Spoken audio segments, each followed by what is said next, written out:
Setelah selesai melaksanakan berbagai aktivitas dalam pembelajaran dengan pendekatan saintifik, model role playing, metode diskusi dan tanya jawab, siswa mampu yang pertama, menyajikan tata cara sholat berjamaah dengan baik dan benar.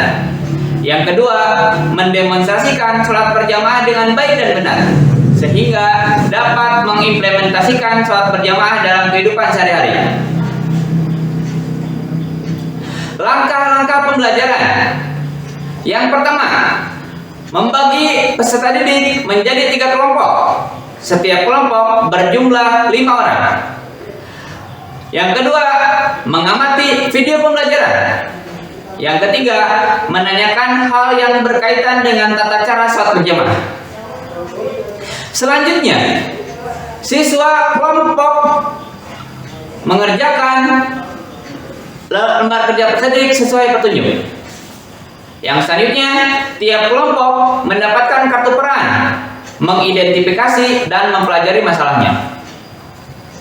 Kemudian, peserta didik menanyakan permasalahan yang ada dalam kartu peran. Selanjutnya, tiap peserta didik dalam kelompok mempelajari perannya masing-masing sesuai dengan kartu peran dan membuat skenario peran. Tiap peserta didik berlatih peran dan tampil bermain peran sesuai dengan masalah yang dipelajari dalam kelompoknya. Selanjutnya, kelompok lain mengamati simulasi dari kelompok yang sedang melakukan peran. Kemudian, kelompok lain menanggapi penampilan bermain peran yang telah diperankan oleh tiap kelompok. Kemudian, setiap kelompok memberi kesimpulan bersama tentang tata cara sholat berjamaah berdasarkan hasil presentasi. Yang terakhir, peserta didik mengerjakan soal evaluasi. Tata cara sholat berjamaah. Yang pertama, sholat berjamaah diawali dengan azan dan iqamah. Tetapi kalau tidak memungkinkan, cukup dengan iqamah saja. Yang kedua, barisan sholat atau shaf di belakang imam diisi oleh jamaah laki-laki dewasa, kemudian anak laki-laki. Adapun untuk jamaah perempuan diisi pada shaf pertama oleh anak perempuan, kemudian perempuan dewasa berada di belakangnya. Yang ketiga, di dalam melaksanakan sholat berjamaah, seorang imam membaca bacaan sholat, ada yang nyaring atau jahar dan ada yang dilirihkan atau sir. Bacaan yang dinyaringkan adalah bacaan takbiratul ihram, takbir intikal dan salam. Yang kedua, bacaan Al-Fatihah dan ayat-ayat Al-Quran pada rakaat pertama sholat maghrib, isya dan subuh. Begitu juga dengan sholat Jumat, kemudian gerhana dan lainnya. Kemudian yang keempat, makmum harus mengikuti gerakan imam dan tidak boleh mendahului gerakan imam. Yang kelima, setelah salam membaca zikir dan doa bersama-sama dengan makmum dan membacanya sendiri-sendiri. Hukum mengikuti imam. Hukumnya wajib sebagaimana yang diperintahkan oleh Nabi Muhammad SAW. Yang artinya, sesungguhnya imam dijadikan agar diikuti, maka janganlah kalian menyelisihinya. Apabila ia sudah bertakbir, maka bertakbirlah kalian.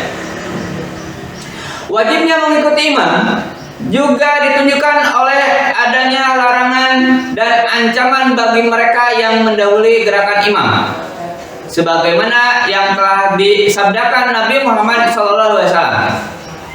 Wahai manusia, sesungguhnya aku adalah imam kalian, maka janganlah kalian mendahului dengan ruku, sujud, berdiri, dan salam. Kemudian kerjakanlah soal berikut.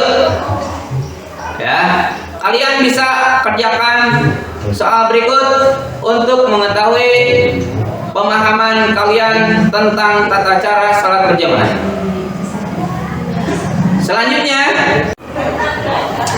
pesan moral yang terkandung dalam proses menjalankan ibadah sholat. Pertama, latihan kedisiplinan.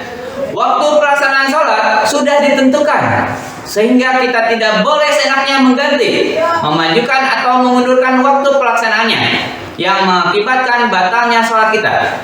Hal ini melatih kita untuk berdisiplin dan sekaligus menghargai waktu. Kedua, latihan kebersihan. Sebelum sholat, seseorang disyariatkan untuk menyucikan dirinya terlebih dahulu, yaitu dengan berwudu dan tayamum. Hal ini mengandung pengertian bahwa sholat hanya boleh dikerjakan oleh orang yang suci dari segala bentuk najis dan kotoran, sehingga kita diharapkan selalu berlaku bersih dan suci. Kebersihan yang dituntut bukanlah secara fisik semata, tetapi meliputi aspek non-fisik. Orang yang terbiasa melakukan sholat akan bersih secara lahir ataupun batin. Ketiga, latihan konsentrasi. Sholat melibatkan aktivitas lisan, badan, dan pikiran secara bersamaan dalam rangka menghadapi Tuhan. Ketika lisan mengucapkan Allahu Akbar, serentak tangan diangkat ke atas sebagai lambang memuliakan dan membesarkan. Bersamaan dengan itu pula, di dalam pikiran diniatkan dalam sholat. Keempat, latihan sugesti kebaikan. Bacaan-bacaan di dalam sholat adalah kata-kata baik yang banyak mengandung pujian sekaligus doa kepada Allah. Memuji Allah artinya mengakui kelemahan kita sebagai manusia, sehingga melatih kita untuk senantiasa menjadi orang yang rendah hati dan tidak sombong. Yang kelima, latihan kebersamaan. Dalam mengerjakan sholat, sangat disarankan untuk melakukannya secara berjamaah. Sholat jamaah lebih utama 27 kali dibandingkan sholat sendiri.